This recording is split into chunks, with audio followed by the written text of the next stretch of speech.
Hello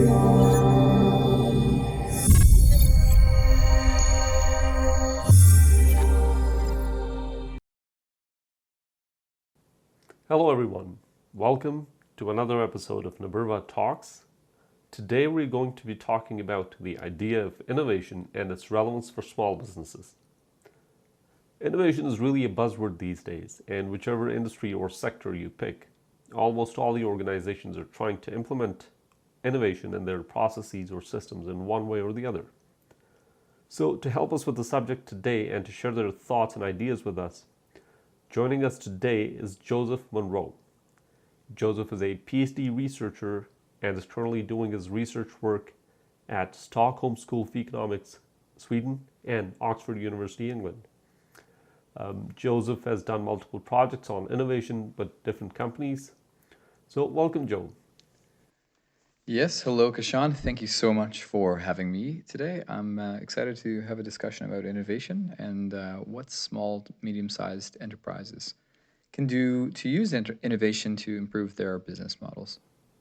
All right, so when we talk about innovation, when I think of innovation as a layperson, what comes to mind is digitization, it's new processes, it's automation.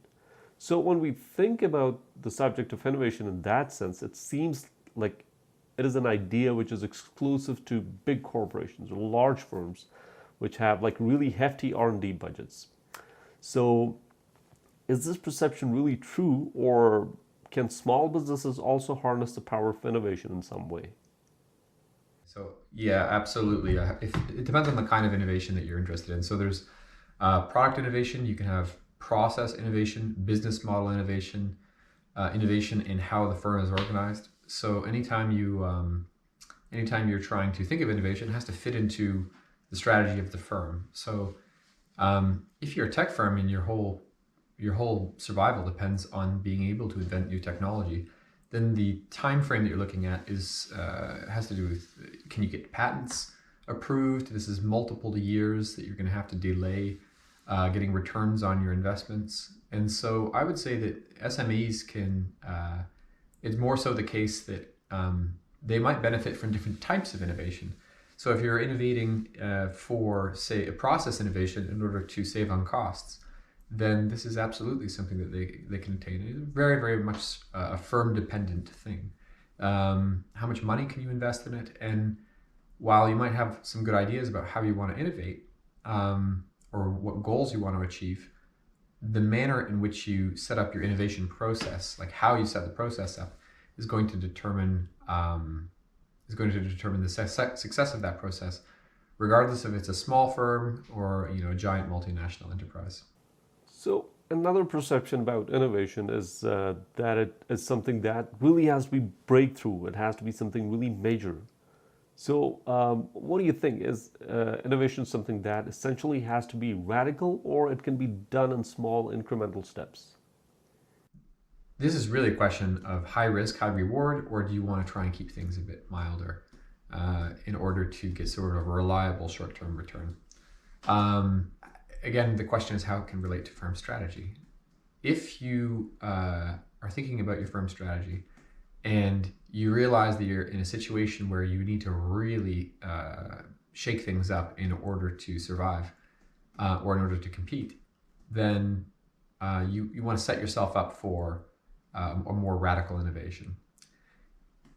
It could also be the case that the best way to get really massive technological change or changes in your processes is to set up for a series of very fast, rapid, incremental innovations. And if you can do that, if you can set up a process that the turnaround time for each innovation is very, very short, then you're going to, over the course of, say, a year or a year and a half, those incremental innovations will stack in a way that it can result in a radical innovation. Being able to innovate is largely a competency. It's a firm capability that if you can teach your own staff, if you can set up a process that's very effective in innovating, then it can be the case that you can tailor or steer that capability to different innovation goals. So having an innovation goal of a radical innovation or a really big one, or an incremental innovation, like just small sort of modifications, a little more optimized design, in a way that's less important than setting up an effective innovation process. All right. So a follow-up question on that would be that from a process perspective, the initiative of innovation, whether it's radical or whether it's gradual or incremental, how do you think an organization should manage the scope of innovation? Like it has to be something done organization-wide, or it could be done in distinct, like isolated initiatives, like at a functional level or at a specific geographical location? This is a new and interesting area of research called open innovation, where they set up contests. You pose a challenge, and then you let anybody in the firm come up with an idea. The advantage of this is that it allows you to draw from very, very broad knowledge bases, from a very strong, diversified set of competencies. It's going to be sometimes the case that it's not the engineer that comes up with the best idea, but the mechanic who is actually working on the machine all day. It might not be the case that it's the computer scientist that reinvents the phone, but it could be the telemarketing person who's on the phone all day actually trying to sell them. By going for open innovation and having, say, innovation contests and distributing the innovation process, you can dramatically increase the number of interesting ideas that you're going to gather.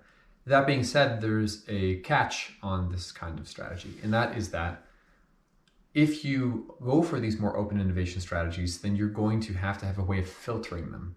You're going to have a lot more ideas, and therefore you're going to have to have good criteria of selecting them. One of the big challenges in multinational enterprises going and looking at, say, for example, what venture capital to invest in, what small startups with good tech ideas to buy, is just that there's so many of them, so many good ideas out there.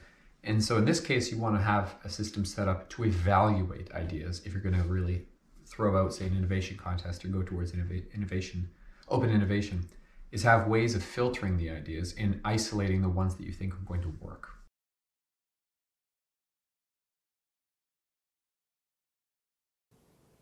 Yeah, you're absolutely right, and thanks for sharing with us. I often mention that in my lectures on continuous improvement and Lean Six Sigma, that the involvement and engagement of the person doing the job hands-on, it is super relevant. It is probably more important than that of his or her manager or somebody from the top management, because the ideas of improvement can best come from the people who are doing the job hands-on. My final question would be that what advice would you like to give to small businesses who want to implement the initiatives of innovation and who want to kind of innovate their processes or products or systems, but they are bound by resource constraints? So what advice would you have for them? Well, if you want to innovate, I think the first thing to do is to establish why you want to innovate. And if you can clarify why you want to innovate, then you can radically improve the use of your resources. So in your strategy, if you can constrain the scope of what you're trying to accomplish by innovation, be very, very specific about what the goal is, then you can tailor that innovation process to best achieve that goal, and it won't require tremendous resources. One creative individual paired with someone who's a really good action-oriented, execution effective individual, a manager that can really get things done. One creative individual and one good manager as a team can do some very, very effective work. They can get a lot done and make some large changes in a small firm that have very beneficial effects. For small firms, they face different kinds of problems than large ones. Maybe they don't have the cash flows are such that they need to maintain a base level of operations that doesn't allow them a lot of flexibility. Like some large firms can start up small departments and dedicated to some radical idea.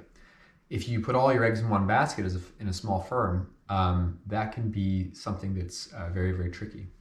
it can challenge the survival of your business. So one way to be able to experiment with this in a small firm, well, is to experiment. You can try and do little micro trials in order to check whether an idea works.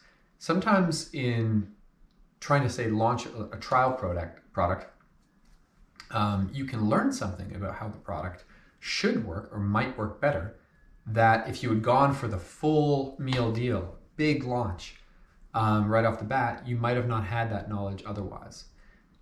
Now, some may come back and say, well, if I don't do a full launch, I don't actually get all of the information. If I don't really do the full change, then I'm not going to get all the information I need, or it's guaranteed to fail.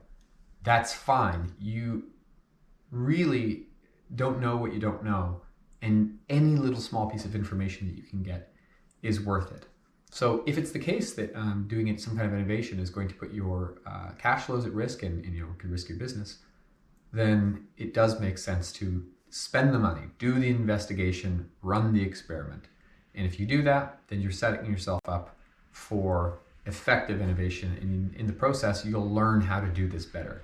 So if you want to try as a small, medium-sized business to conduct your own innovation, there is a cost. It is an investment. The investment is your own learning process. Go through it, try and set up, clarify what the goal is, and then think of how you want to innovate. For some people, it's no different than just have a pen and a pad and a piece of paper and a coffee and sit there. And for other people, it's a totally different thing. They could have, they have a bunch of their friends sit around and they use each other's sounding boards. I personally really like to whiteboard and go for a walk, which is not all that complicated. Some people want to hire consulting firms because they want the high quality analysis that comes with that. I would highly recommend the consulting orientation, especially if you're new to it, because if you invest in consulting, then what you're getting out of that is you get to learn the skill set faster. It would be like if you're trying to learn a new sport and you're going to learn that sport simply just by going and playing it right off the bat. Well, that's good. But if you were to take, say, a couple of practices in conjunction with playing, that's really going to accelerate your progress. And in the long run, it's way cheaper than doing a lot of experiments by yourself. It makes more sense to just invest in the knowledge at the beginning. And that's all I have for you. Innovation is a really hot topic right now. The effects that you'll see from innovation are going to be hard to pin down from a day-to-day perspective. Sometimes when you're innovating, the best thing that comes out of it is just that you get a really great review of your own strategy and what the heck you're doing. And it doesn't have to be these big, crazy innovations, the Elon Musk type, change the world types of innovation to really improve your business. It could be something simple as just cutting a product, and it could be as simple as adding a product that is just complementary to your portfolio. Small modifications to your services. People do like touches of creativity without losing the core services that they're familiar with.